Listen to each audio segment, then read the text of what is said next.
Hi friends, recipe तुमच्यासाठी मध्ये आज आपण मँगो सुजी केक तेही योग्य प्रमाणात योग्य पद्धतीने कसा बनवायचा ते मी आज तुमच्यासोबत या व्हिडिओमध्ये शेअर करणार आहे। अप्रतिम केक बनतो। मँगो ही मार्केटमध्ये भरभरून आलेली आहे, त्यामुळे नक्की ट्राय करून बघा।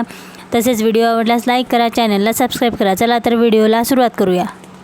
यासाठी सर्वात आधी आपल्याला घ्यायचा आहे 1 वाटी आंब्याचा रस। हा रस आपण एका भांड्यात काढून घेऊया।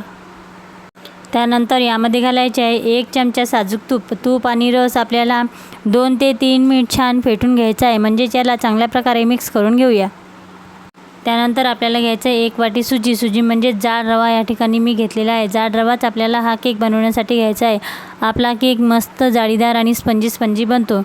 त्यानंतर गरजेप्रमाणे आपल्याला या ठिकाणी दूध घ्यायचे आहे आणि दूध आपल्याला यामध्ये एकदम न घालता थोडे घालत याचे मिश्रण तयार करायचे आहे। दूध घातल्यानंतर आपल्याला हे मिश्रण 5 मिनिट चांगले फेटायचे आहे, म्हणजे यामध्ये छान हवा भरली जाते आणि आपला केक छान फुलतो।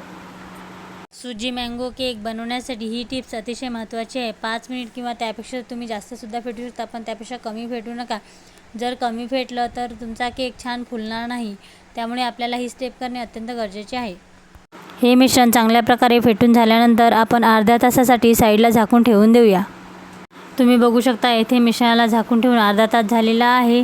सुजी ही आपली यामध्ये छान सेट झालेली आहे, मस्त फुललेली आहे। आता आपण यामध्ये चेरी घालूया। चेरी म्हणजेच आपली टूटी फ्रुटी, हे तुम्ही गरजेप्रमाणे थोडी कमी किंवा जास्तसुद्धा घातली तरी चालते।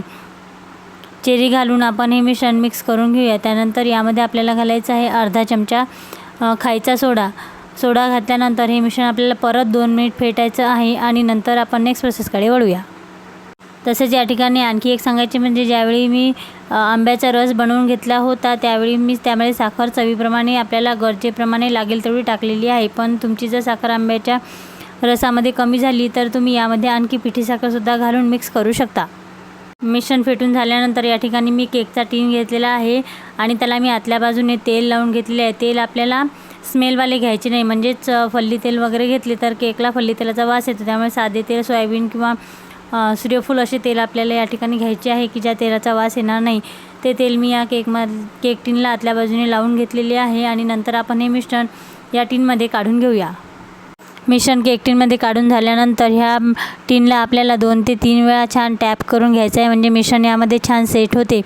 तसेच बाजूला मी गॅसवर कढई प्रीहीट करून घेतलेली आहे, म्हणजे आधीच गरम करून घेतलेली आहे। त्यामध्ये आपण अशा पद्धतीने एक रिंग टाकूया आणि त्यावर केकचे टीन ठेवून हा केक आपल्याला 20 ते 30 मिनिट छान वाफवून घ्यायचा आहे। 30 मिनिटानंतर आपण केक बेक झाला की नाही ते चेक करून घेऊया। त्यासाठी मी इथे एक चाकू घेतलेला आहे आणि हा चाकू आपल्याला केकच्या मधोमध घालायचा आहे आणि चेक करायचा आहे। जर आपला चाकू क्लीन म्हणजे स्वच्छ निघाला तर आपला केक छान बेक झाला असं समजायचं। तुम्ही बघू शकता मी या ठिकाणी चाकू केकमध्ये टाकत आहे आणि हा चाकू एकदम क्लीन म्हणजे स्वच्छ निघत आहे। आपला केक छान बेक झालेला आहे।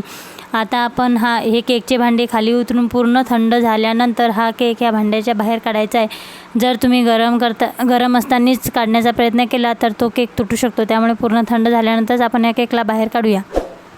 तुम्ही बघू शकता येथे केक आपला पूर्ण थंड झालेला आहे। हा केक आता आपण टीनच्या बाहेर काढून घेऊया। त्यासाठी आपल्याला चाकूच्या मदतीने याच्या साईड्स ओपन करून घ्यायच्या आहे आणि नंतर आपण हा केक टीनच्या बाहेर काढून घेऊया। व्हिडिओत दाखवल्याप्रमाणे आपल्याला चाकूच्या मदतीने ह्या केकच्या साईड्स अशा मोकळ्या करून घ्यायच्या आहे, म्हणजे केक अलगद बाहेर निघतो। तुम्ही बघू शकता अप्रतिम असा केक, मस्त सुजी मँगो केक आपला तयार झालेला आहे। मुलांनाही खूप आवडतो, नक्की ट्राय करून बघा। तसेच मी तुम्हाला या ठिकाणी केक कट करून दाखवते की किती छान आपला केक तयार झालेला आहे। तुम्ही पण नक्की ट्राय करून बघा। व्हिडिओ आवडल्यास लाईक करा, चॅनलला सबस्क्राईब करा। चला तर पुन्हा भेटूया अशाच एका नवीन व्हिडिओसोबत। तोपर्यंत नमस्कार।